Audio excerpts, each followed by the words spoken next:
Hi ಸ್ನೇಹಿತರೆ, ಇವತ್ತು ನಾವು ಇಂಡೋನೇಷ್ಯಾದ ಒಂದು ಭಯಾನಕ ಮತ್ತು ಮೀರಾ ಅನ್ನುವ ಮಹಿಳೆಯ ಜೀವನದಲ್ಲಿ ನಡೆದ ಒಂದು ನೈಜ ಘಟನೆಯ ಆಧಾರಿತ ಕಥೆಯನ್ನು ಕೇಳಲಿದ್ದೇವೆ. ಈ ಸಿನಿಮಾದ ಕಥೆಯನ್ನು ನೋಡಲಿದ್ದೇವೆ. ಈ ಸಿನಿಮಾದ ಹೆಸರು ಪರಂಪುವನ್ ಬಂಬಾವ ಸಿಯಾಲ್, ಅಂದರೆ ದ ಅನ್ಲಕ್ಕಿ ವುಮೆನ್ ಅಥವಾ the queen of which craft. ಇದೊಂದು ಅತ್ಯಂತ ಅಪಾಯಕಾರಿ ಚಿತ್ರ ಅನ್ಬೋದು.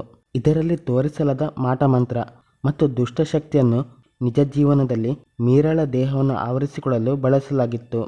ಈ ಕತೆ ಅವಳ ಸಂಬಂಧಿಕರ ಮೂಲಕ ಮುಂದಿನ ಪೀಳಿಗೆಗೆ ಹರಿದು ಬಂದಿದ್ದು ಈಗ ಎಲ್ಲರಿಗೂ ತಿಳಿಯುವಂತಾಗಿದೆ. ತುಂಬ ಅದ್ಭುತವಾದ ಸಿನಿಮಾ. ಹಾಗಾದರೆ ತಡ ಯಾಕೆ, ಈ ಸಿನಿಮಾ ಕತೆಗೆ ಹೋಗೋಣ. ಈ ಸಿನಿಮಾದಲ್ಲಿ ಒಬ್ಬ ಹುಡುಗಿ ಯಾರನ್ನೇ ಮದುವೆ ಆದರೂ ಅವಳ ಹಸ್ಬೆಂಡ್ ಸಾಯ್ತಾನೆ.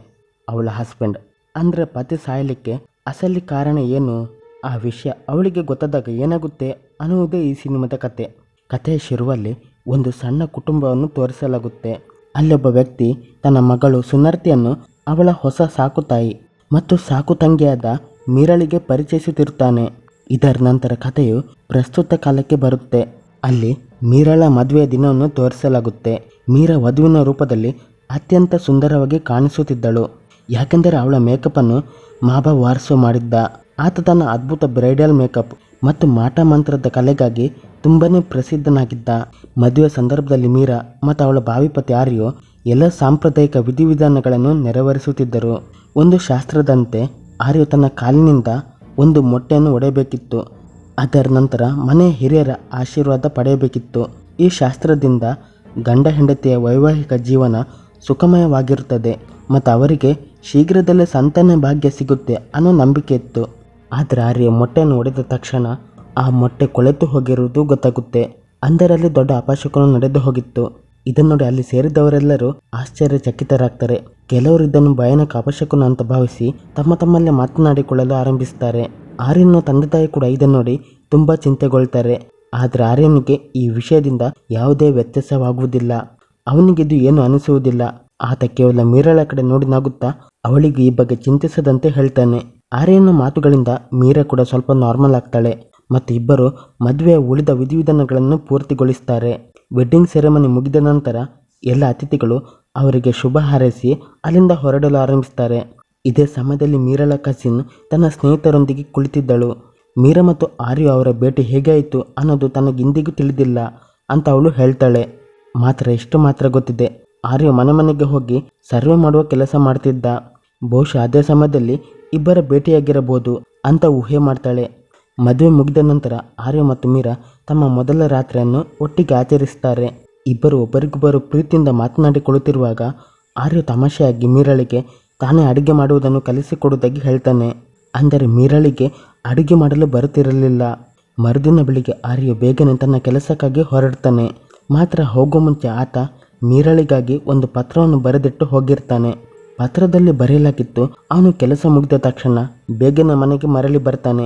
ಜೊತೆಗೆ ಮೀರಾ ತನಗಾಗಿ ಅಡುಗೆ ಮಾಡಲು ಒಂದು ಡಿಶ್ನ ರೆಸಿಪಿಯನ್ನು ಕೂಡ ಬರೆದಿಟ್ಟಿರ್ತಾನೆ. ಇತ್ತ ಇನ್ನೊಂದೆಡೆ ಆರ್ಯ ತನ್ನ ಕೆಲಸದಲ್ಲಿ ತುಂಬ ಸಂತೋಷದಿಂದ ಕಾಣಿಸುತ್ತಿರ್ತಾನೆ. ಯಾಕೆಂದರೆ ಕೇವಲ ಒಂದು ದಿನದ ಮುಂಚೆಯಷ್ಟೇ ಅವನ ಮದುವೆಯಾಗಿತ್ತು. ಸರ್ವೆ ಮಾಡುತ್ತಾ ಆತ ಒಂದು ಮನೆಗೆ ತಲುಪ್ತಾನೆ. ಅಲ್ಲಿ ಕೇವಲ ಒಬ್ಬ ವೃದ್ಧ ದಂಪತಿ ವಾಸಿಸುತ್ತಿದ್ದರು. ಆರ್ಯ ಅವರಿಂದ ವಿವರಗಳನ್ನು ಪಡೆಯಲು ಅಂದರೆ ಸರ್ವೆ ಮಾಡಲು ಪ್ರಾರಂಭ ಮಾಡ್ತಾನೆ.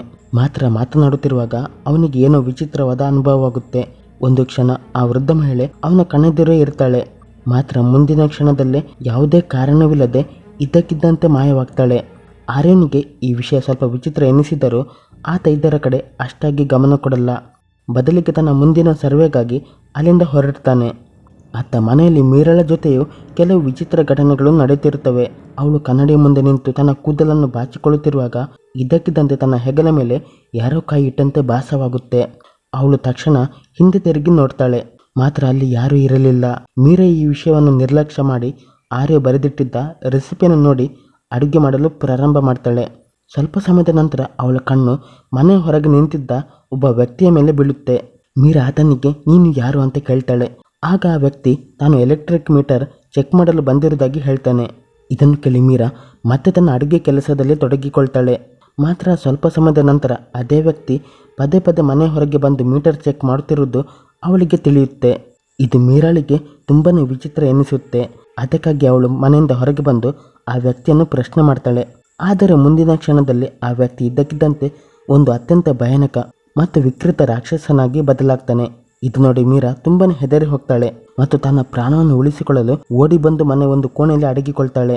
ಇನ್ನೊಂದೆಡೆ ಆರ್ಯ ಸರ್ವೆ ಮಾಡಲು ಮತ್ತೊಂದು ಮನೆಗೆ ತಲುಪ್ತಾನೆ. ಅಲ್ಲಿ ಅವನಿಗೆ ಒಬ್ಬ ವಿಚಿತ್ರ ಮಹಿಳೆ ಭೇಟಿಯಾಗುತ್ತೆ. ಅವಳು ತನ್ನ ಹೆಸರನ್ನು ಲಾಸ್ಮಿ ಅಂತ ಹೇಳಿಕೊಳ್ತಾಳೆ. ಶುರುವಿನಲ್ಲಿ ಅವಳು ತೀರಾ ಸಾಮಾನ್ಯವಾಗಿ ಮಾತನಾಡುತ್ತಿದ್ದಳು. ಆದರೆ ಇದ್ದಕ್ಕಿದ್ದಂತೆ ಅವಳು ಆರ್ಯನಿಗೆ ಒಂದು ವಿಚಿತ್ರವಾದ ಪ್ರಶ್ನೆಯನ್ನು ಕೇಳ್ತಾಳೆ. ಲಾಸ್ಮಿ ಆರ್ಯನಿಗೆ, ನಾನು ಹೆಚ್ಚು ಸುಂದರವಾಗಿದ್ದೇನಾ ಅಥವಾ ನಿನ್ನ ಹೆಂಡತಿಯ ಅಂತ ಕೇಳ್ತಾಳೆ. ಆಗ ಆರ್ಯ ಯಾವುದೇ ಯೋಚನೆ ಮಾಡದೆ ತನ್ನ ಹೆಂಡತಿ ಮೀರಳೆ ಎಲ್ಲರಿಗಿಂತ ಹೆಚ್ಚು ಸುಂದರಿ ಅಂತ ಉತ್ತರಿಸ್ತಾನೆ. ಇದನ್ನು ಕೇಳಿದ ತಕ್ಷಣ ಆ ಮಹಿಳೆಯ ಮುಖ ಇದ್ದಕ್ಕಿದ್ದಂತೆ ಬದಲಾಗತೊಡಗುತ್ತೆ ಮತ್ತು ಕೆಲವೇ ಕ್ಷಣಗಳಲ್ಲಿ ಅವಳೊಂದು ಅತ್ಯಂತ ಭಯಾನಕ ರಾಕ್ಷಸ ರೂಪವನ್ನು ತಾಳುತ್ತಾಳೆ. ಅವಳ ಆ ಭೀಕರ ಮುಖವನ್ನು ನೋಡಿ ಆರ್ಯ ತೀವ್ರವಾಗಿ ಹೆದರಿ ಅಲ್ಲೇ ಪ್ರಜ್ಞೆ ತಪ್ಪಿ ಬೀಳ್ತಾನೆ.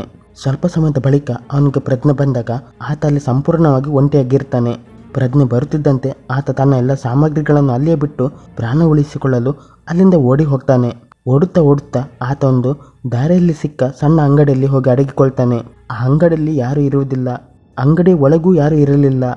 ಆರ್ಯ ಅಲ್ಲಿ ಸುಮ್ಮನೆ ಕುಳಿತು ಬೆಳಗಾಗುವುದನ್ನೇ ಕಾಯುತ್ತಿರ್ತಾನೆ.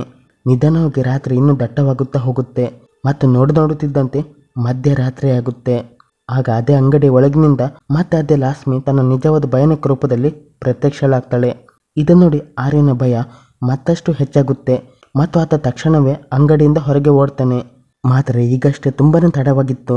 ಜನರಿಲ್ಲದ ನಿರ್ಜನ ರಸ್ತೆಯಲ್ಲಿ ಆರ್ಯ ಒಬ್ಬನೇ ಪ್ರಾಣ ಭಯದಿಂದ ಓಡ್ತಿದ್ದಾಗ ಸ್ವಲ್ಪ ದೂರದಲ್ಲಿ ಅವನಿಗೆ ಮತ್ತೊಂದು ಭಯಾನಕ ರಾಕ್ಷಸ ರೂಪ ಡೆಮನ್ ಕಾಣಿಸುತ್ತೆ.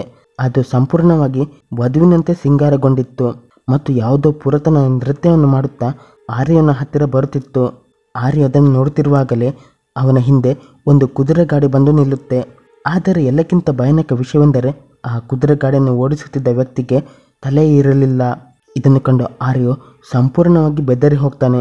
ಇದೇ ಸಮಯದಲ್ಲಿ ಮತ್ತೊಂದೆಡೆ ಮನೆಯಲ್ಲಿದ್ದ ಮೀರಳ ಜೊತೆಯು ವಿಚಿತ್ರ ಘಟನೆಗಳು ನಡೆಯಲು ಆರಂಭಿಸುತ್ತವೆ. ಇದ್ದಕ್ಕಿದ್ದಂತೆ ಅವಳ ಹೆಗಲಿನ ಮೂಳೆ ವಕ್ರವಾಗತೊಡಗುತ್ತೆ ಮತ್ತು ಅವಳ ಮೂಗಿನಿಂದ ರಕ್ತ ಹರಿಯಲು ಪ್ರಾರಂಭಿಸುತ್ತದೆ. ಯಾವುದೋ ದುಷ್ಟಶಕ್ತಿ ಅವಳ ದೇಹವನ್ನು ಆವರಿಸಿಕೊಳ್ಳುತ್ತಿರುವಂತೆ ಕಾಣಿಸುತ್ತಿತ್ತು. ಅದೇ ಸಮಯದಲ್ಲಿ ಇತ್ತ ವಧುವಿನಂತಿದ್ದ ರಾಕ್ಷಸಿ ಆರ್ಯನನ್ನು ಕೊಂದು ಮುಗಿಸ್ತಾಳೆ. ಅದರ ನಂತರ ಅವಳು ಆ ತಲೆಯಿಲ್ಲದ ಸವರನ ಕುದುರೆ ಗಾಡಿಯಲ್ಲಿ ಕುಳಿತು ಮಾಯವಾಗ್ತಾಳೆ.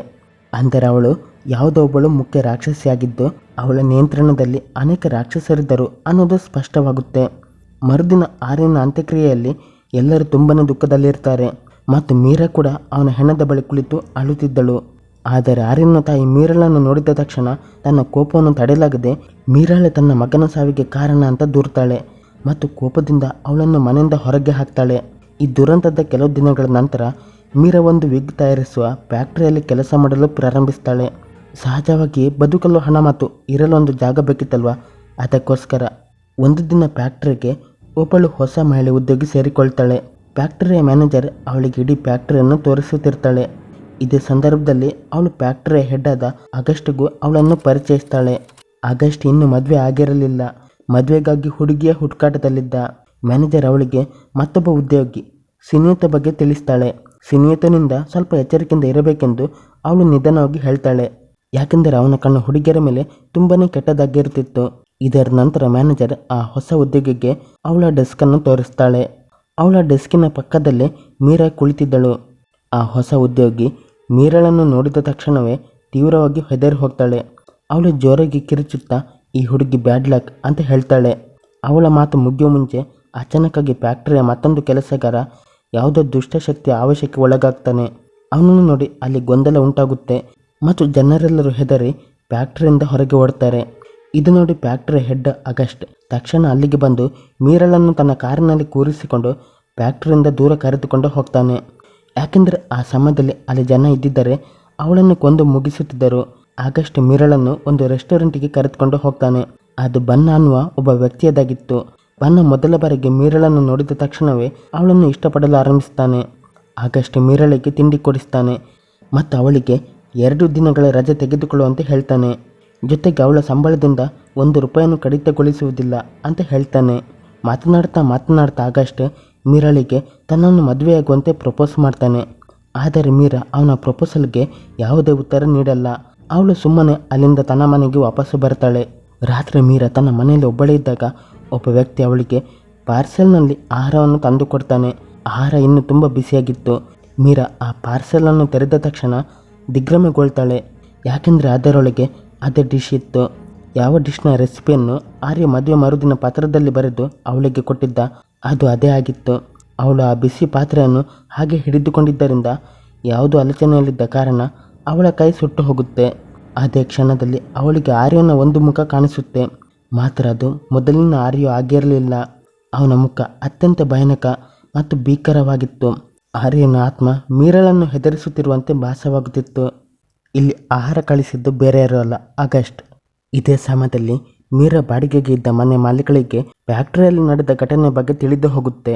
ಜನರ ಮಾತುಗಳನ್ನು ಕೇಳಿ ಅವಳು ಕೂಡ ಮೀರಳನ್ನು ಬ್ಯಾಡ್ ಲಕ್ ಅಂತ ಭಾವಿಸಿ ಹಿಂದೆ ಮುಂದೆ ಯೋಚನೆ ಮಾಡದೆ ಅವಳನ್ನು ಮನೆಯಿಂದ ಹೊರ ಹಾಕ್ತಾಳೆ.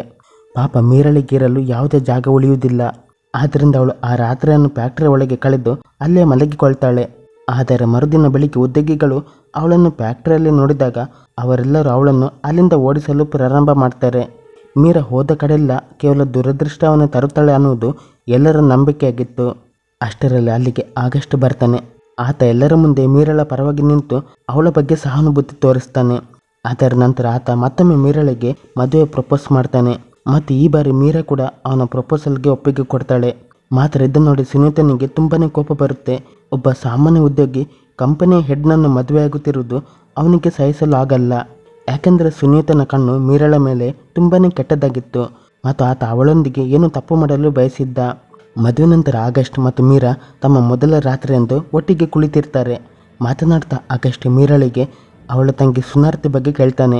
ಮೀರಾ ತಾವಿಬ್ಬರು ಸಹೋದರಿಯರು, ಹಲವು ವರ್ಷಗಳ ಹಿಂದೆ ದೂರವಾಗಿದ್ದೇವೆ ಮತ್ತು ಅಂದಿನಿಂದ ನಮ್ಮ ನಡುವೆ ಯಾವುದೇ ಸಂಬಂಧವಿಲ್ಲ ಅಂತ ಹೇಳ್ತಾಳೆ. ಆಗ ಆಗಸ್ಟ್ ಅವಳಿಗೆ ತಿಳಿ ಹೇಳಿ ಸುನಾರ್ತಿ ಜೊತೆ ಮತ್ತೆ ಸಂಬಂಧ ಬೆಳೆಸಬೇಕಂತ ಹೇಳ್ತಾನೆ. ಸುನಾರ್ತಿ ಗಂಡ ಬ್ಯಾಂಕ್ನಲ್ಲಿ ಕೆಲಸ ಮಾಡ್ತಿದ್ದಾನೆ ಮತ್ತು ಎಲ್ಲವೂ ಸರಿಯಾದರೆ ಆತ ನಮ್ಮ ಫ್ಯಾಕ್ಟ್ರಿಗೆ ಲೋನ್ ಕೊಡಿಸಲು ಸಹಾಯ ಮಾಡಬಹುದು ಅಂತ ಹೇಳ್ತಾನೆ. ಇದರ ನಂತರ ಇಬ್ಬರು ಒಬ್ಬರಿಗೊಬ್ಬರು ಹತ್ತಿರ ಬರಲು ಪ್ರಯತ್ನ ಮಾಡ್ತಾರೆ. ಆದರೆ ಆಗಸ್ಟ್ ಮೀರಳ ಹತ್ತಿರ ಬಂದ ತಕ್ಷಣವೇ ಮೀರಳಿಗೆ ಮತ್ತೆ ಆರ್ಯನ ಅದೇ ಭಯಾನಕ ರೂಪ ಕಾಣಿಸುತ್ತೆ. ಇದೇ ಕಾರಣದಿಂದ ಅವಳು ತೀವ್ರವಾಗಿ ಹೆದರಿ ಹೋಗ್ತಾಳೆ ಮತ್ತು ಆ ರಾತ್ರಿ ಇಬ್ಬರು ಸುಮ್ಮನಿದ್ದು ಬಿಡ್ತಾರೆ. ವಾಸ್ತವವಾಗಿ ಮೀರಾ ಯಾವಾಗಲಾದರೂ ಬೇರೆ ಪುರುಷನ ಹತ್ತಿರ ಬರಲು ಪ್ರಯತ್ನ ಮಾಡಿದಾಗಲೆಲ್ಲ ಅವಳ ಮೊದಲ ಪತಿ ಆರ್ಯನ ಭೀಕರ ಆತ್ಮ ಅವಳ ಕಣ್ಣೆದುರು ಬರ್ತಿತ್ತು. ಮರುದಿನ ಮೀರಾ ಮಾರ್ಕೆಟ್ಗೆ ತರಕಾರಿ ತೆಗೆದುಕೊಳ್ಳಲು ಹೋಗ್ತಾಳೆ ಮತ್ತು ಅಲ್ಲಿ ಒಬ್ಬ ತರಕಾರಿ ಮಾರುವ ಮಹಿಳೆಯಿಂದ ಒಳ್ಳೆಯ ಅಡುಗೆ ಮಾಡುವುದನ್ನು ಕಲಿಯುತ್ತಿರ್ತಾಳೆ. ಮಾತ್ರ ಅವಳು ಮನೆಗೆ ಬಂದು ಅದೇ ರೆಸಿಪಿಯನ್ನು ಮಾಡಲು ಪ್ರಯತ್ನ ಮಾಡಿದಾಗ ಅವಳ ಅಡುಗೆ ಯಾವತ್ತೂ ಚೆನ್ನಾಗಿ ಬರುತ್ತಿರಲಿಲ್ಲ. ಅಂದರೆ ಅವಳ ಜೊತೆ ಏನೋ ಸಮಸ್ಯೆ ನಡೆಯುತ್ತಿತ್ತು. ಆದರೂ ಆಗಸ್ಟ್ ಪ್ರತಿ ಸಲ ಅವಳ ಅಡುಗೆಯನ್ನು ಹೊಗಳುತ್ತಿದ್ದ. ಇದರಿಂದ ಮೀರಳ ಧೈರ್ಯ ಕುಗ್ಗಬಾರದು ಅನ್ನೋದು ಅವನ ಉದ್ದೇಶವಾಗಿತ್ತು. ಆಗಸ್ಟ್ನ ಮಾತನ್ನು ಕೇಳಿ ಮೀರಾ ತನ್ನ ತಂಗಿ ಸುನಾರ್ತಿಯನ್ನು ಮತ್ತೆ ಭೇಟಿಯಾಗಲು ಅವಳ ಮನೆಗೆ ತಲುಪ್ತಾಳೆ.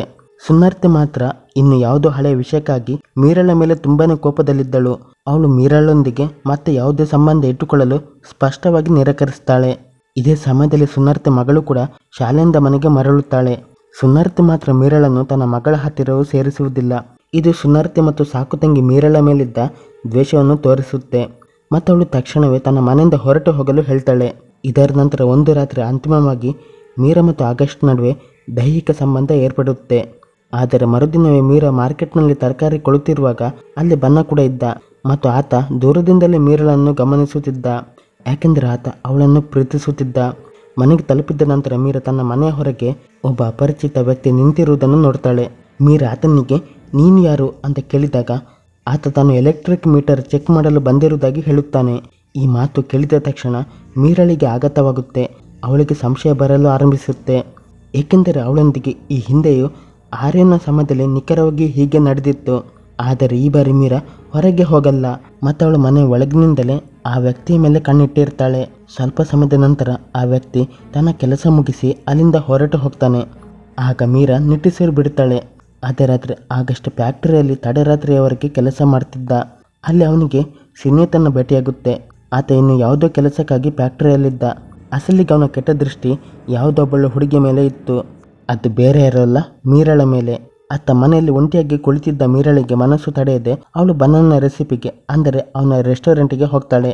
ಮೀರಳನ್ನು ತನ್ನ ರೆಸ್ಟೋರೆಂಟ್ನಲ್ಲಿ ನೋಡಿ ಬನ್ನ ತುಂಬಾನೇ ಸಂತೋಷ ಪಡ್ತಾನೆ ಮತ್ತು ಅವಳನ್ನು ಚೆನ್ನಾಗಿ ಸ್ವಾಗತ ಮಾಡ್ತಾನೆ.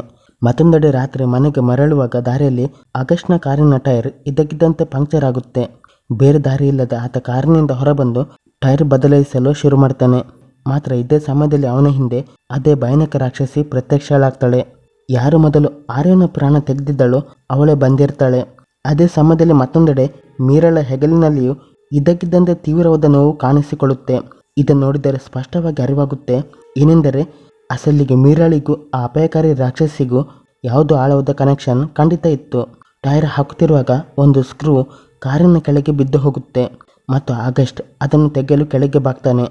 ಆತ ಕಾರಿನ ಕೆಳಗೆ ಕೈ ಹಾಕಿದ ತಕ್ಷಣವೇ ಆ ರಾಕ್ಷಸಿ ಮತ್ತೊಂದು ಕಡೆಯಿಂದ ಅವನ ಕೈಯನ್ನು ಹಿಡಿದು ಎಳೆದುಕೊಳ್ತಾಳೆ ಮತ್ತು ಅತ್ಯಂತ ಕ್ರೂರವಾಗಿ ಅವನನ್ನು ಕೊಂದು ಮುಗಿಸ್ತಾಳೆ.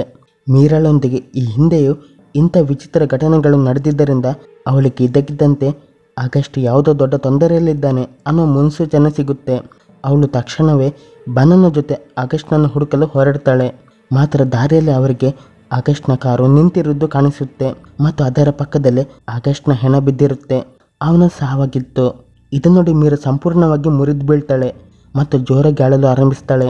ಆಗಸ್ಟ್ ತೀರಿಕೊಂಡ ನಂತರ ಸುನಿಯುತ ಫ್ಯಾಕ್ಟರಿಯ ಸಂಪೂರ್ಣ ಜವಾಬ್ದಾರಿಯನ್ನು ವಹಿಸಿಕೊಳ್ತಾನೆ. ಆತ ಮೊದಲ ಕೆಲಸವಾಗಿ ಮೀರಳನ್ನು ಫ್ಯಾಕ್ಟರಿಯಿಂದ ಹೊರಹಾಕ್ತಾನೆ. ಈಗಂತೂ ಅವನ ಕೆಟ್ಟ ದೃಷ್ಟಿ ಎಲ್ಲ ಹುಡುಗಿಯರ ಮೇಲೆ ಯಾವಾಗಲೂ ಇರುತ್ತೆ ಮತ್ತು ಅನಿವಾರ್ಯವಾಗಿ ಹುಡುಗಿಯರು ಅದನ್ನು ಸಹಿಸಿಕೊಳ್ಳಬೇಕಾಗಿ ಬರುತ್ತೆ.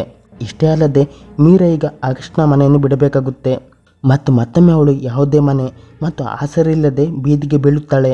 ಮೀರಳ ತಂಗಿ ಸುನರ್ತಿಗೆ ಅವಳ ಗಂಡ ಈ ಸುದ್ದಿಯನ್ನು ನೀಡಿದಾಗ ಅವಳು ಇದನ್ನು ಕೇಳಿ ಸ್ವಲ್ಪವೂ ಬೇಸರ ಪಡುವುದಿಲ್ಲ. ಬದಲಾಗಿ ಮನಸ್ಸಿನಲ್ಲೇ ತುಂಬಾ ಸಂತೋಷ ಪಡ್ತಾಳೆ. ಅತ್ತ ಬನ್ನನಿಗೆ ಮೀರಳನ್ನು ಮನೆ ಮತ್ತು ಕೆಲಸ ಎರಡರಿಂದಲೂ ಹೊರಹಾಕಲಾಗಿದೆ ಅನ್ನೋ ವಿಷಯ ತಿಳಿದಾಗ ಆತ ತಕ್ಷಣವೇ ಅವಳನ್ನು ಹುಡುಕುತ್ತಾ ಅವಳ ಮನೆಗೆ ಬರ್ತಾನೆ. ಆದರೆ ಅಷ್ಟರಲ್ಲೇ ಮೀರಾ ಅಲ್ಲಿಂದ ಹೊರಟು ಹೋಗಿದ್ದಳು. ಮೀರಾ ಮತ್ತೆ ಕೆಲಸ ಮತ್ತು ಇರಲು ಜಾಗ ಹುಡುಕುತ್ತಾ ಮಾರ್ಕೆಟ್ನ ಕಡೆಗೆ ಹೋಗ್ತಾಳೆ. ಅಲ್ಲಿ ಅವಳಿಗೆ ಎಲ್ಲೂ ಕೆಲಸ ಸಿಗುತ್ತಿರುವುದಿಲ್ಲ.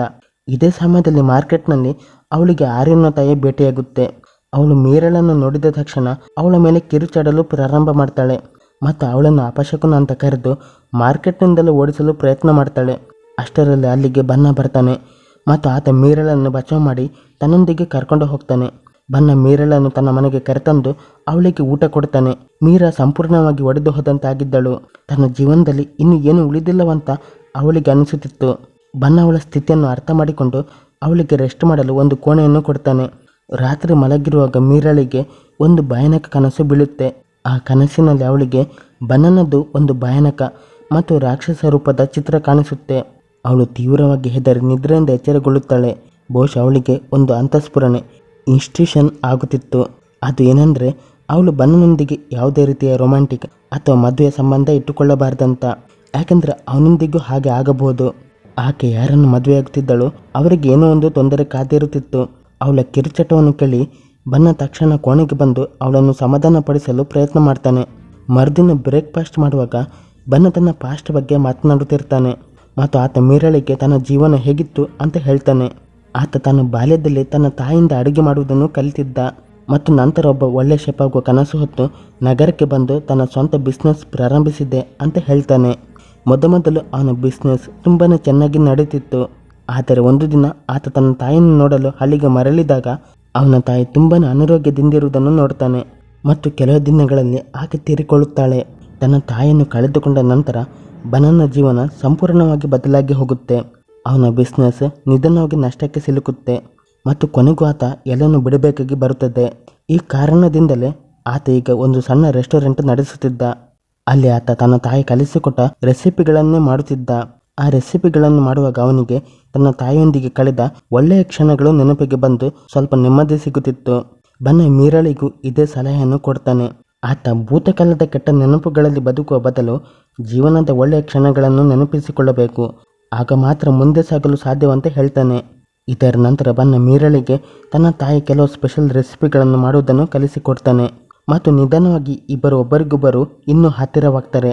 ಬನ್ನನ ಮಾತುಗಳನ್ನು ಕೇಳಿದ ನಂತರ ಮೀರಾ ಅದೇ ಮೇಕಪ್ ಆರ್ಟಿಸ್ಟ್ನನ್ನು ಭೇಟಿಯಾಗಲು ನಿರ್ಧಾರ ಮಾಡ್ತಾಳೆ. ಅವಳು ಕೂಡ ಏನಾದರೂ ಕಲಿಯಬೇಕು ಅಂತ ಬಯಸ್ತಾಳೆ. ಯಾರು ಆರ್ಯನೊಂದಿಗೆ ಅವಳ ಮದುವೆ ದಿನ ಅವಳಿಗೆ ಮೇಕಪ್ ಮಾಡಿದ್ದನು ಅವನನ್ನು ಅಂದರೆ ಮಾವ ವಾರ್ಸೋನನ್ನು ಭೇಟಿಯಾಗಲು ಹೋಗ್ತಾಳೆ. ಮೀರಾ ತನ್ನ ಜೀವನದಲ್ಲಿ ನಡೆದಿರುವ ಎಲ್ಲ ಘಟನೆಗಳ ಬಗ್ಗೆ ಬನ್ನನಿಗೆ ಹೇಳಿದಾಗ ಬನ್ನ ಅವಳನ್ನು ವಾರ್ಸೋ ಬಳಿಗೆ ಹೋಗಲು ಹೇಳ್ತಾನೆ. ಯಾಕೆಂದರೆ ವಾರ್ಸೋ ಒಬ್ಬ ಮೇಕಪ್ ಆರ್ಟಿಸ್ಟ್ ಹಾಗೆ ಮಾಟ ಮಂತ್ರದ ಬಗ್ಗೆ ಗೊತ್ತಿರುವ ವ್ಯಕ್ತಿ. ಅವನಿಗೆ ಆ ಶಾಪದ ಬಗ್ಗೆ ಅರಿವಿತ್ತು. ಹಾಗೆ ಅವನು ಅದನ್ನು ಮಾಡಿದವರು ಯಾರು ಅಂತ ಕೂಡ ಹೇಳಬಹುದಿತ್ತು. ಅವನು ಬ್ಲ್ಯಾಕ್ ಮ್ಯಾಜಿಕ್ನಲ್ಲಿ ಎಕ್ಸ್ಪರ್ಟ್ ಆಗಿದ್ದ. ವಾರ್ಸೋ ಈಗ ತುಂಬಾ ವೃದ್ಧನಾಗಿದ್ದ. ಮೀರಾ ಅವನ ಬಳಿ ಕುಳಿತು ತನ್ನ ಜೀವನದಲ್ಲಿ ನಡೀತಿರುವ ಪ್ರತಿಯೊಂದು ವಿಚಿತ್ರ ಘಟನೆ ಬಗ್ಗೆ ವಿವರಿಸ್ತಾಳೆ. ಎಲ್ಲವನ್ನೂ ಕೇಳಿದ ಬಳಿಕ ವಾರ್ಸೋ ಮೀರಳ ಮುಂದೆ ಒಂದು ಅತ್ಯಂತ ದೊಡ್ಡ ರಹಸ್ಯವನ್ನು ಬಿಚ್ಚಿಡ್ತಾನೆ. ಈಗ ಇಲ್ಲಿ ಈ ಸಿನಿಮಾದ ಅಸಲಿ ರಹಸ್ಯಗಳು ಬಹಿರಂಗವಾಗುತ್ತೆ. ಇದು ತುಂಬಾ ಭಯಾನಕವಾಗಿತ್ತು. ಆತ ಹೇಳ್ತಾನೆ, ಕೆಲವು ಸಮಯದ ಹಿಂದೆ ತನ್ನ ಬಳಿ ಒಬ್ಬಳು ಮಹಿಳೆ ಸಹಾಯ ಕೇಳಲು ಬಂದಿದ್ದಳು ಮತ್ತು ಆ ಲೇಡಿ ಬೇರೆ ಯಾರೂ ಅಲ್ಲ, ಸ್ವತಃ ಮೀರಳ ಸ್ವಂತ ತಂಗಿ ಸುನಾರ್ತಿ ಅಂತ ಹೇಳ್ತಾನೆ. ಹೌದು, ಸುನಾರ್ತಿಗೆ ಮೀರಾ ಅವಳ ಜೀವನದಲ್ಲಿ ಯಾವತ್ತೂ ಸಂತೋಷ ಪಡಬಾರದು, ಅವಳಿಗೆ ಯಾವತ್ತೂ ಸಂತೋಷ ಸಿಗಬಾರದು ಅನ್ನೋ ಹಠವಿತ್ತು. ಅವಳು ಮೀರಳ ಇಡೀ ಜೀವನವನ್ನು ನಾಶಪಡಿಸಲು ಬಯಸಿದ್ದಳು ಮತ್ತು ಅದರಲ್ಲಿ ಅವಳು ಯಶಸ್ವಿಯಾಗಿದ್ದಳು ಕೂಡ. ಅದಕ್ಕಾಗಿ ಅವಳು ವಾರ್ಸೋನ ಸಹಾಯದಿಂದ ಮೀರಳ ಮೇಲೆ ಒಂದು ಅತ್ಯಂತ ಹಳೆಯ ಮತ್ತು ಅಪಾಯಕಾರಿ ಕಪ್ಪು ಜಾದು ಡಾರ್ಕ್ ರಿಚುವಲ್ ಮಾಡಿಸಿದ್ದಳು. ಆ ರಿಚುವಲ್ನ ಹೆಸರು ಬಾಹುಲಾವಿಯನ್. ವಾರ್ಸೋ ಹೇಳ್ತಾನೆ, ಯಾವ ವ್ಯಕ್ತಿಯ ಮೇಲೆ ಈ ರಿಚುವಲ್ ಮಾಡಲಾಗುತ್ತದೆಯೋ ಅವರ ಜೀವನದಲ್ಲಿ ಕೇವಲ ಬ್ಯಾಡ್ ಲಕ್ ಮಾತ್ರ ಬರುತ್ತೆ. ಅಷ್ಟೇ ಅಲ್ಲದೆ ಆಕೆ ಒಂದು ಅಪಾಯಕಾರಿ ರಾಕ್ಷಸಿಯೊಂದಿಗೆ ಬೆರೆತು ಹೋಗ್ತಾಳೆ ಮತ್ತು ಈ ಶಾಪದ ಅತ್ಯಂತ ಭಯಾನಕ ಪರಿಣಾಮವೆಂದರೆ ಯಾವ ಮಹಿಳೆಯ ಮೇಲೆ ಈ ರಿಚುವಲ್ ನಡೆದಿರುತ್ತದೆಯೋ ಅವಳು ಯಾವುದೇ ಪುರುಷನೊಂದಿಗೆ ದೈಹಿಕ ಸಂಬಂಧ ಹೊಂದಲು ಸಾಧ್ಯವಿಲ್ಲ ಮತ್ತು ಒಂದು ವೇಳೆ ಅವಳು ಹಾಗೆ ಮಾಡಿದರೆ ಆ ಪುರುಷ ಯಾವುದೋ ಒಂದು ದುರಂತ ಘಟನೆಯಲ್ಲಿ ಸಾವನ್ನಪ್ಪುತ್ತಾನೆ. ಅಸಲಿಗೆ ಫ್ಯಾಕ್ಟರಿ ಒಳಗೂ ಒಬ್ಬ ವ್ಯಕ್ತಿಯ ಮೇಲೆ ಇದೇ ರೀತಿಯ ಆವೇಶವಾಗಿತ್ತು. ಬಹುಶಃ ಮೀರಾ ಕೂಡ ಅವನೊಂದಿಗೆ ಸಂಬಂಧ ಹೊಂದಿರಬಹುದು. ಇದರ ಅರ್ಥ ಸ್ಪಷ್ಟವಾಗಿತ್ತು. ಅದು ಏನೆಂದರೆ ಆ ಮಹಿಳೆ ಎಂದಿಗೂ ತನ್ನ ಸ್ವಂತ ಕುಟುಂಬವನ್ನು ಕಟ್ಟಿಕೊಳ್ಳಲು ಸಾಧ್ಯವಿರಲಿಲ್ಲ ಮತ್ತು ಯಾವಾಗಲೂ ಒಂಟಿಯಾಗಿ ಬದುಕಲು ಒತ್ತಾಯಿಸಲ್ಪಡುತ್ತಿದ್ದಳು. ಬಹುಶಃ ಇದಕ್ಕೆ ಕಾರಣವಾಗಿರುವ ರಾಕ್ಷಸಿಯೊಂದಿಗೂ ಇದೇ ರೀತಿಯ ಘಟನೆಗಳು ನಡೆದಿರಬಹುದು. ಆ ಕಾರಣದಿಂದಲೇ ಅವಳು ಬೇರೆ ಯಾರಿಗೂ ಹಾಗೆ ಮಾಡಲು ಬಿಡುತ್ತಿರಲಿಲ್ಲ. ವಾರ್ಸೋ ಮೀರಳ ಮದುವೆ ದಿನವೇ ಮೇಕಪ್ ಮಾಡುವಾಗ ತಾನೇ ರಹಸ್ಯವಾಗಿ ಈ ರಿಚುವಲನ್ನು ಮೀರಳ ಮೇಲೆ ಮಾಡಿದ್ದಾಗಿ ಒಪ್ಪಿಕೊಳ್ಳುತ್ತಾನೆ. ಇದರಿಂದಲೇ ಆ ಮೊಟ್ಟೆ ಕೊಳೆತು ಹೋಗಿತ್ತು ಮತ್ತು ಅಂದಿನಿಂದ ಮೀರಳ ಜೀವನದಲ್ಲಿ ಒಂದರ ನಂತರ ಮತ್ತೊಂದರಂತೆ ಕೆಟ್ಟ ಘಟನೆಗಳು ಆರಂಭವಾಗಿದ್ದವು. ಯಾಕೆಂದರೆ ಅದಕ್ಕೂ ಮುನ್ನ ಅವಳ ಜೀವನದಲ್ಲಿ ಎಲ್ಲವೂ ಸರಿಯಾಗಿತ್ತು. ಈ ಸತ್ಯ ತಿಳಿದ ತಕ್ಷಣ ಮೀರಾ ಸಂಪೂರ್ಣವಾಗಿ ನೊಂದು ಹೋಗ್ತಾಳೆ. ಆದರೆ ಕೇವಲ ಅಳುತ್ತಾ ಕುಳಿತುಕೊಳ್ಳುವ ಬದಲು ಅವಳು ತನ್ನ ತಂಗಿ ಸುನಾರ್ತಿ ಮೇಲೆ ಇದಕ್ಕೆ ಖಂಡಿತ ಲೆಕ್ಕಚುಕ್ತ ಮಾಡಬೇಕೆಂದು ನಿರ್ಧಾರ ಮಾಡ್ತಾಳೆ. ಇದೇ ಉದ್ದೇಶದಿಂದ ಅವಳು ಸುನಾರ್ತಿ ಮನೆ ಕಡೆಗೆ ಹೊರಡುತ್ತಾಳೆ. ಗ್ರಹಚಾರ ಕೆಟ್ಟಿತ್ತು ಅನ್ನುವಂತೆ ದಾರಿಯಲ್ಲೇ ಸುನಿಯುತ್ತ ಅವಳನ್ನು ಕಿಡ್ನಾಪ್ ಮಾಡ್ತಾನೆ. ಆತ ಮೀರಳನ್ನು ತನ್ನ ಮನೆಗೆ ಕರೆದುಕೊಂಡು ಹೋಗಿ ಕಟ್ಟಿ ಹಾಕ್ತಾನೆ ಮತ್ತು ಅವಳೊಂದಿಗೆ ಕೆಟ್ಟದಾಗಿ ನಡೆದುಕೊಳ್ಳುತ್ತಾನೆ. ಅಂದರೆ ಅವಳ ಮೇಲೆ ಅಸಾಲ್ಟ್ ಮಾಡ್ತಾನೆ. ಅದರ ನಂತರ ಆತ ಮೀರಳನ್ನು ಅಲ್ಲಿ ಒಂದು ಕೋಣೆಯಲ್ಲಿ ಬಂಧಿಸಿಡುತ್ತಾನೆ. ಮಾತ್ರ ಸುನಿಯುತನಿಗೆ ತಾನು ತನ್ನ ಸಾವನ್ನು ಆಹ್ವಾನ ಮಾಡ್ತಿದ್ದೇನೆ ಅನ್ನೋ ಕಲ್ಪನೆಯೂ ಇರಲಿಲ್ಲ. ಯಾಕೆಂದರೆ ಶಾಪದ ಪ್ರಕಾರ ಮೀರಳೊಂದಿಗೆ ಯಾರೇ ದೈಹಿಕ ಸಂಬಂಧ ಹೊಂದಿದ್ದರೂ ಅದು ಬಲವಂತವಾಗಿರಲಿ ಅಥವಾ ಅವಳ ಇಷ್ಟದಿಂದಿರಲಿ ಆ ಪುರುಷ ಸಾಯುವುದು ಖಂಡಿತವಾಗಿತ್ತು. ಕೋಣೆಯಲ್ಲಿ ಬಂದಿಯಾಗಿದ್ದ ಮೀರಳಿಗೆ ತೀರಿಕೊಂಡ ತನ್ನ ಇಬ್ಬರು ಗಂಡಂದಿರ ಭಯಾನಕ ಆತ್ಮಗಳು ಕಾಣಿಸಲು ಪ್ರಾರಂಭಿಸುತ್ತವೆ. ಅಂದರಲ್ಲಿ ಒಂದು ವಿಷಯ ಸ್ಪಷ್ಟವಾಗಿತ್ತು. ಅದನ್ನೆಂದರೆ ಅವಳು ಯಾರೊಂದಿಗಾದರೂ ಸಂಬಂಧ ಬೆಳೆಸಿದಾಗಲೆಲ್ಲ ಅವಳಿಗೆ ಈ ಹಿಂದೆ ತೀರಿಕೊಂಡ ಹಸ್ಬೆಂಡ್ಗಳ ಆತ್ಮಗಳು ಕಾಣಿಸುತ್ತಿದ್ದವು. ಇದು ಬಹುಶಃ ಮುಂದಿನ ಗಂಡ ಅಥವಾ ಆ ಪುರುಷನಿಗೆ ಏನಾಗಲಿದೆ ಅನ್ನುವ ಮುನ್ಸೂಚನೆಯಾಗಿತ್ತು. ಮೀರಾ ತನ್ನ ಇಬ್ಬರು ಮೃತ ಗಂಡಂದಿರ ಆತ್ಮಗಳನ್ನು ಕಂಡು ತೀವ್ರವಾಗಿ ಹೆದರಿಬಿಡ್ತಾಳೆ. ಮಾತ್ರ ರೂಮಿನಲ್ಲಿ ಬಂದಿಯಾಗಿದ್ದರಿಂದ ಅವಳಿಗೆ ಏನು ಮಾಡಲು ಸಾಧ್ಯವಿರಲಿಲ್ಲ. ಸಂಜೆ ಸುನಿಯುತ ಮನೆಗೆ ಮರಳಿದಾಗ ಅವನ ಹೆಂಡತಿ ಬೆಳಗಿನಿಂದ ಟಿವಿ ತಾನಾಗಿಯೇ ಚಾಲು ಆಗುತ್ತಿದೆ ಮತ್ತು ಆಫ್ ಆಗುತ್ತಿದೆ ಅಂತ ಹೇಳ್ತಾಳೆ. ಈ ವಿಷಯ ಸುನೀತನಿಗೆ ತುಂಬಾನೇ ವಿಚಿತ್ರ ಅನಿಸುತ್ತೆ. ಆತ ಮೀರಳನ್ನು ಬಂಧಿಸಿಟ್ಟಿದ್ದ ಕೋಣೆಯ ಕಡೆಗೆ ಹೆಜ್ಜೆ ಹಾಕಿದ ತಕ್ಷಣವೇ ಅವನೊಂದಿಗೆ ಒಂದಾದ ಮೇಲೊಂದರಂತೆ ಭಯಾನಕ ಘಟನೆಗಳು ನಡೆತೊಡಗುತ್ತವೆ. ಇದೇ ಸಮಯದಲ್ಲಿ ಮೀರಳ ದೇಹದ ಮೇಲೂ ಅದೇ ಅಪಾಯಕಾರಿ ರಾಕ್ಷಸಿ ಆವರಿಸಿಕೊಳ್ಳುತ್ತಾಳೆ. ಆದರೆ ಈ ಬಾರಿ ಏನೋ ಭಿನ್ನವಾಗಿತ್ತು. ಈ ಬಾರಿ ಅವಳ ಹೆಗಲು ನೋವಾಗುತ್ತಿರಲಿಲ್ಲ. ಬದಲಾಗಿ ಮೀರಾ ತಾನೇ ಸೇಡು ತೀರಿಸಿಕೊಳ್ಳಲು ಆ ರಾಕ್ಷಸಿಯನ್ನು ತನ್ನ ದೇಹದೊಳಗೆ ಬಿಟ್ಟುಕೊಂಡಿದ್ದಾಳೆ ಅನ್ನುವಂತೆ ಕಾಣಿಸುತ್ತಿತ್ತು. ಮುಂದಿನ ಕ್ಷಣದಲ್ಲಿ ಆ ರಾಕ್ಷಸಿ ಸುನಿಯುತನ ಮುಂದೆ ಬರ್ತಾಳೆ ಮತ್ತು ಈ ಬಾರಿ ಅವಳ ಪ್ರತಿಯೊಂದು ಚಲನೆಯನ್ನು ಮೀರಳೆ ಕಂಟ್ರೋಲ್ ಮಾಡ್ತಾಳೆ. ಈಗ ಅವಳು ಅತ್ಯಂತ ಕ್ರೂರವಾಗಿ ಸುನಿಯುತನನ್ನು ಸಾವಿನ ಮನೆಗೆ ಕಳಿಸ್ತಾಳೆ ಮತ್ತು ಅವನಿಗೆ ಹೀಗಾಗುವುದು ನ್ಯಾಯವೇ ಆಗಿತ್ತು. ಯಾಕೆಂದರೆ ಅವನು ಫ್ಯಾಕ್ಟರಿಯೊಳಗೆ ಎಷ್ಟು ಮಹಿಳೆಯರೊಂದಿಗೆ ತಪ್ಪು ಕೆಲಸ ಮಾಡಿದ್ದನು ಮತ್ತು ಈಗಾತ ಅಲ್ಲಿ ಹೆಡ್ಡಾದ ಮೇಲಂತೂ ಇನ್ನೂ ಹೆಚ್ಚಿನ ತಪ್ಪುಗಳನ್ನು ಮಾಡಿದ್ದ. ಹಾಗಾಗಿ ಅವನಿಗೆ ಸರಿಯಾದ ಶಿಕ್ಷೆಯೇ ಸಿಕ್ಕಿತ್ತು. ಸುನಿಯುತ ಸತ್ತ ನಂತರ ಮೀರಾ ಕೂಡ ಪ್ರಜ್ಞೆ ತಪ್ಪಿ ಬೀಳ್ತಾಳೆ. ಮೊದಲೇ ಮೀರಳನ್ನು ಫಾಲೋ ಮಾಡುತ್ತಿದ್ದ ಬನ್ನ ಅಲ್ಲಿಗೆ ತಲುಪಿ ಮೀರಳನ್ನು ಬಚಾವ್ ಮಾಡಿ ತನ್ನ ಮನೆಗೆ ಕರೆತಾ ಇರ್ತಾನೆ. ಬನ್ನನಿಗೆ ಮೀರಾ ಕಿಡ್ನಾಪ್ ಆದ ವಿಷಯ ಹೇಗೆ ಗೊತ್ತಾಗುತ್ತೆ ಅಂದರೆ ಮೀರಾ ಅವನನ್ನು ಕಾಂಟ್ಯಾಕ್ಟ್ ಮಾಡುವುದೇ ಇಲ್ಲ. ಅದು ಅವನಿಗೆ ವಿಚಿತ್ರ ಅಂತ ಅನಿಸುತ್ತೆ. ಅವಳನ್ನೇ ಹುಡುಕುತ್ತಾ ಹೋದವನಿಗೆ ಅವಳು ಕಿಡ್ನಾಪ್ ಆದ ಜಾಗದಲ್ಲಿ ಕೆಲವೊಂದು ಸಾಕ್ಷ್ಯಗಳು ಸಿಗುತ್ತವೆ. ಒಂದು ರೀತಿಯ ಎವಿಡೆನ್ಸ್ ಅನ್ನಬಹುದು. ಹಾಗೆ ಅವಳ ಫ್ಯಾಕ್ಟರಿಯ ಬಗ್ಗೆ ಕೂಡ ಗೊತ್ತಾಗಿರುತ್ತೆ. ಫ್ಯಾಕ್ಟರಿಯಲ್ಲಿ ಕೆಲಸ ಮಾಡುವ ಸುನೀತ್ ಅವನ ಬಗ್ಗೆ ಅಲ್ಲಿಯ ಕೆಲಸಗಾರರಿಂದ ಅವನಿಗೆ ತಿಳಿದು ಹೋಗಿತ್ತು. ಹೀಗಾಗಿ ಅವನ ಸಂಶಯ ಬಲವಾಗಿತ್ತು. ಕೂಡಲೇ ಅವನು ಮೀರಳನ್ನು ಹುಡುಕಲು ಸುನೀತನ ಮನೆಗೆ ಹೊರಟು ಬಿಡ್ತಾನೆ. ಮರುದಿನ ಬೆಳಿಗ್ಗೆ ಬನ್ನನ ಕಣ್ಣು ತೆರೆದಾಗ ಮೀರಾ ಅಲ್ಲಿರುವುದಿಲ್ಲ. ಅವಳು ಕೇವಲ ಅವನಿಗೊಂದು ಪತ್ರವನ್ನು ಬರೆದಿಟ್ಟು ಹೋಗಿದ್ದಳು. ಪತ್ರದಲ್ಲಿ ಮೀರಾ ಬನ್ನನಿಗೆ ಧನ್ಯವಾದಗಳನ್ನು ತಿಳಿಸಿದ್ದಳು. ಬನ್ನನೊಂದಿಗೆ ಕಳೆದ ಸಮಯ ತನ್ನ ಜೀವನದ ಅತ್ಯಂತ ನೆಮ್ಮದಿಯ ಕ್ಷಣಗಳಲ್ಲಿ ಒಂದಾಗಿತ್ತು ಅಂತ ಅವಳು ಬರೆದಿದ್ದಳು. ಈಗ ಮಾತ್ರ ಅವಳು ಹೋಗಲೇಬೇಕಾಗಿತ್ತು.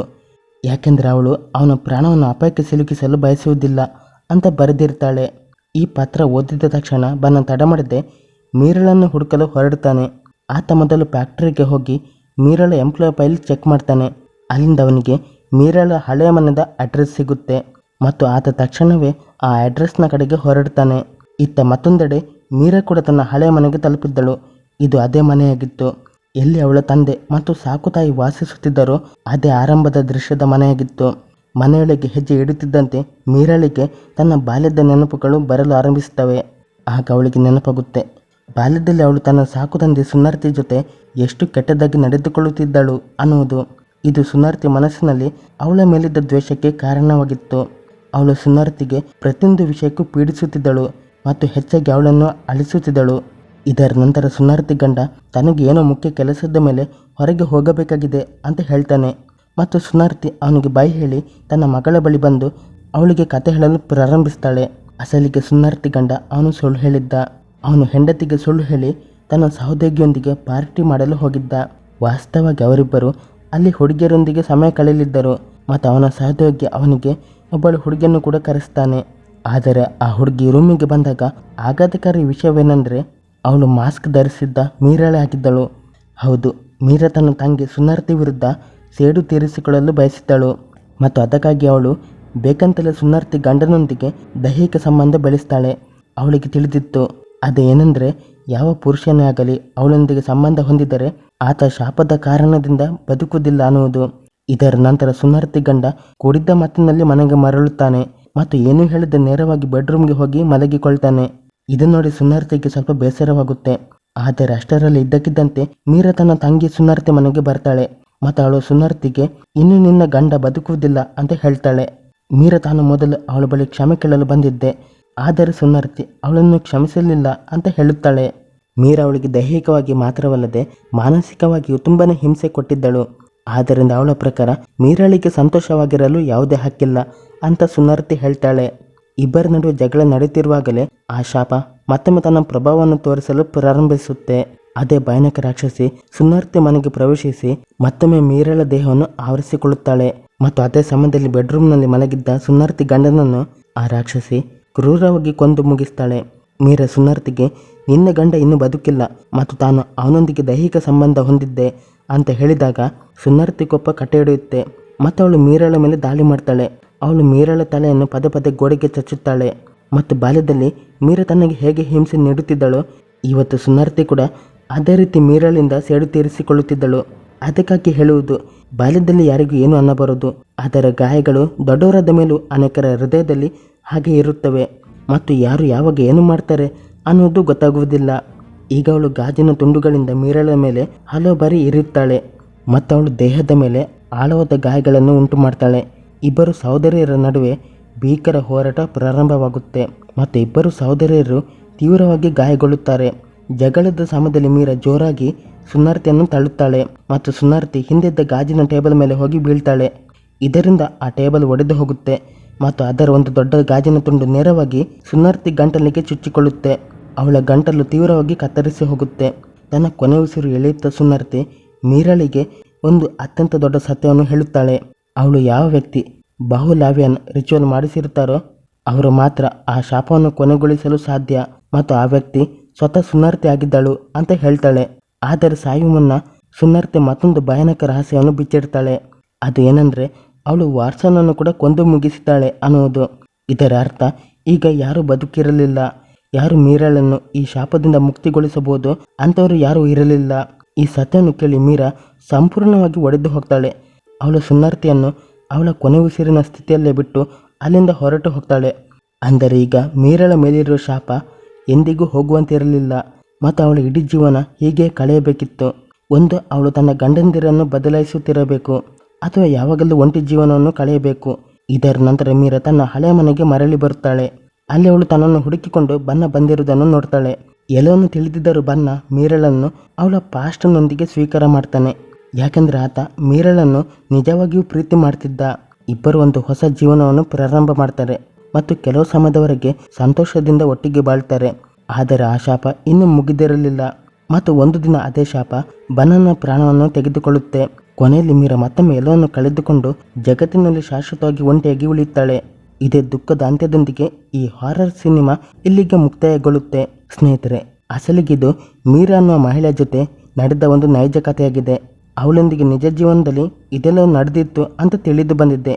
ಇಲ್ಲಿ ವಿವರಿಸಲಾದ ಎಲ್ಲ ಘಟನೆಗಳು ನಿಜವಾಗಿಯೂ ಇಂಡೋನೇಷ್ಯಾದಲ್ಲಿ 80 ಅಥವಾ 90ರ ದಶಕದಲ್ಲಿ ಒಬ್ಬಳು ಮಹಿಳೆಯೊಂದಿಗೆ ನಡೆದಿದ್ದವು ಮತ್ತು ಈ ಕಥೆ ಅವಳ ಪರಿಚಯಸ್ಥರು ಅಥವಾ ಕುಟುಂಬದವರ ಮೂಲಕ ಮುಂದಿನ ಪೀಳಿಗೆಗೆ ಹರಿದು ಬಂದಿದೆ. ಮತ್ತು ಈ ರಿಚುವಲ್ನಲ್ಲಿ ಬರುವ ರಾಕ್ಷಸಿಯ ಜೊತೆಯೂ ಇದೇ ರೀತಿಯ ಘಟನೆ ನಡೆದಿತ್ತು.